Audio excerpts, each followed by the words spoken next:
Hi hello नमस्कार. खूप खूप स्वागत आहे तुमच्या एका नवीन व्हिडिओमध्ये. गुड मॉर्निंग सगळ्यांना.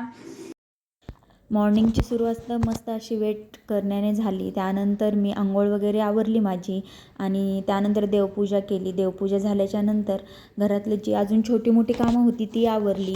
त्यानंतर स्वयंपाक बनवला. स्वयंपाक झाल्याच्या नंतर भांडी वगैरे घासून घेतली, किचन वटा साफ केला आणि त्यानंतर मायराची आंघोळ वगैरे आवरून घेतली आणि सोफा कवर वगैरे सगळं क्लीन केलं. त्यानंतर पुसून वगैरे डस्टिंग केलं.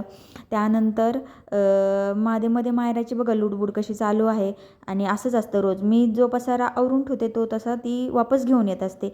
पण तिची एक चांगली सवय, ती घेतलेला पसारा नेहमी जागेवर तिच्या ठेवून देते. अशा प्रकारे माझं सर्व किचन क्लीन झालेलं आहे, बघू शकता तुम्ही. आणि भेटूया आपण नेक्स्ट व्हिडिओमध्ये. तोपर्यंत बाय. तुमची काळजी घ्या.